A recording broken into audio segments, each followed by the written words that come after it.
এক সপ্তাহের বেশি সময় ধরে সারা দেশে চলছে এলপিজি গ্যাসের সংকট। কুমিল্লায় এলপিজি গ্যাসের সংকট তীব্র আকার ধারণ করেছে।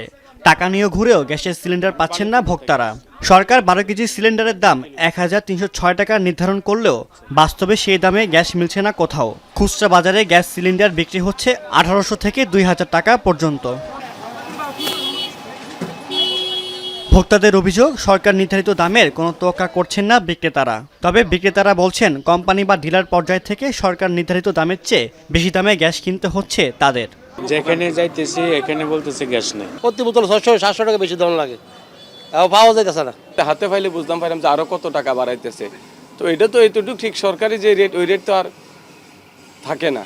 চট্টগ্রামের দোকানে দোকানে ঘুরেও সিলিন্ডার গ্যাস পাচ্ছেন না ভোক্তারা। কোথাও পাওয়া গেলে তাও চড়া দামে কিনতে হচ্ছে ভোক্তাদের। অন্য জায়গায় দেখছিলাম 1800 টাকা বলতেছে, এখানে 1700 টাকা বলতেছে, তারপরে গ্যাস নাই।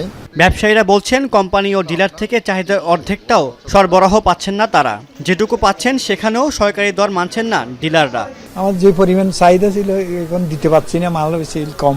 খুবই খারাপ অবস্থা। যদি সরকার এদিকে একটু নজর দেয়, আমার মনে হয় মানুষ বেশি উপকৃত হবে। এদিকে মানিকগঞ্জে সরকার নির্ধারিত দামে এলপিজি সিলিন্ডার বিক্রি না করায় 2 এলপিজি ডিলারকে 1.5 লাখ টাকা জরিমানা করেছে ভোক্তা অধিকার সংরক্ষণ অধিদপ্তর। ডিলারদের এই অতি মুনাফার কারণে খুচরা বাজারে কিন্তু এর নেতিবাচক প্রভাব পড়েছে। 2টা প্রতিষ্ঠানকে ভোক্তা অধিকার আইনে 1.5 লাখ টাকা জরিমানা করেছে। এবং গ্যাসের মূল্য সমন্বয় না করায় নাটোরে আজ থেকে অনির্দিষ্টকালের জন্য গ্যাস সরবরাহ বন্ধ রেখেছে ডিলাররা। এতে বাজারে গ্যাসের দাম আরও বেড়েছে। সাদ ইসলাম শামস, এখন।